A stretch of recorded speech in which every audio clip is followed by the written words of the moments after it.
ভেঙে দিব এবং জুয়েল 1 মাস হসপিটাল থেকে উঠতে পারবে না। তার কত বড় সাহস, তাকে আমি সাবধান করে দিতে চাই। নাক চোখ সব খিসমিস মাইরা সব এক কইরা ফেলতেছে, মানে আজব একটা বিষয়। ছাত্র দলের জুয়েল ভাইয়া, তুমি কোনায়?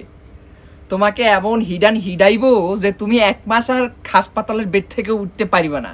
তুমি হেতির নেত্রীকে নিয়ে তুমি অবান্তর কথাবার্তা কেনে বলেছো? হেতি যেই হারে রিগিমিগি দিচ্ছে, হেতির তো মাথার রক হাড়ি মস্তিষ্ক বের হয়ে যাবো। হায় রে সামনে।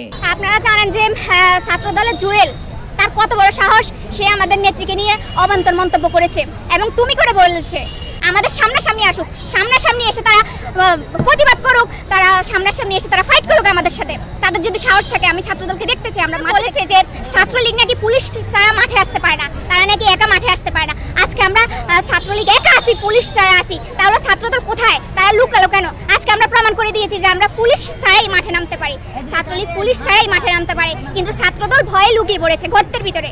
গর্ত থেকে তারা বেরিয়ে আসুক। এই মেয়ের আলোচনা নিয়ে আমি কিচ্ছু বলবো না। এই মেয়েকে আমি চিনিও না, অজানা অচেনা এক প্রাণী জীব।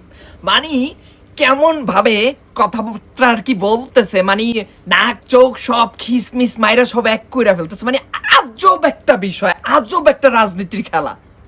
মানে ওনার নেত্রীকে কি বলছে, মানে তুমি বলছে সেই কারণে সে পিড়ে একজন হাসপাতাল পাঠাইবে। হ্যাঁ, নেত্রীর চামচামি। এখন তুই কোথায় আছিস? গর্থে লুকায় আছিস নাকি এখন? হ্যাঁ, পুলিশ ছাড়া এককালে বড় হ্যাডাম হ্যাগো। কই আছে এখন তোমার নেত্রী? তুমি কি এখন মোদির কাছে আছো? নেই ভাই। এই সকল মানে উদ্ভট উশৃঙ্খল বদমাইশ এই যে এই মেয়েগুলা, এদেরকে দেখলে আমার মস্তিষ্ক আউট হয়ে যায়। একটা সভ্য থাকবে, একটা শালীন থাকবে না। তাহার নেত্রী কি করছে? ইউনুসকে, বেগম খালেদা জিয়াকে কি করবে তারা? এই পদ্মা সেতু দিয়ে চুবনি দিয়া উঠায়, তারপর হচ্ছে আবার উঠায় রাখবে, যাবার জন্য না মরে। মানে এত বিকৃত মস্তিষ্কের অধিকারী কিভাবে হয়? একজন রাষ্ট্রপ্রধান হইয়া ডক্টর ইউনুস, বেগম জিয়া, তারা দীর্ঘদিন নোবেল জয়িত একটা মানুষ। সে যেই আকামুকম তার যা থাকুক না কেন, সম্মানিত সারা পৃথিবীর বুকে।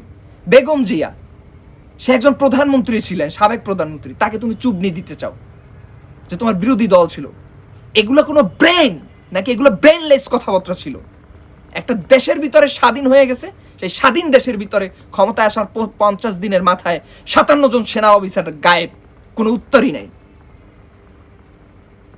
কি পরিমাণ দালালি, কি পরিমাণ চাটুকারিতা, কি পরিমাণ অশ্রাব্য, কি পরিমাণ উগ্র, কি পরিমাণ মানে নাক চোখ কান সব। এখন আর নাই, এখন আর নাই। পালাবো না, কোথায় থাকবো? ফখরুল সাহেবের বাসায় গিয়ে থাকবো। একটু জায়গা দিবেন তো? ফখরুল সাহেব তখন আছে, আপনি যান না তাদের বাসায়। মানে ভাই, মানে ভদ্রতার শালীনতা না থাকলে না, আমারও ভদ্র হইতে মন চায় না। এটা আমার কোনো দোষ না। কেউ দুধে ধোয়া তুলসী পাতা না। ভুল ত্রুটি সবার ভিতরেই আছে, কিন্তু সবার স্থান থেকে মার্জিত থাকা উচিত। রাজনীতি মানে এই না যে একজনকে আপনি পিটায় তারপর 1 মাস হাসপাতালে। যে কোন লেভেলের রাজনীতি?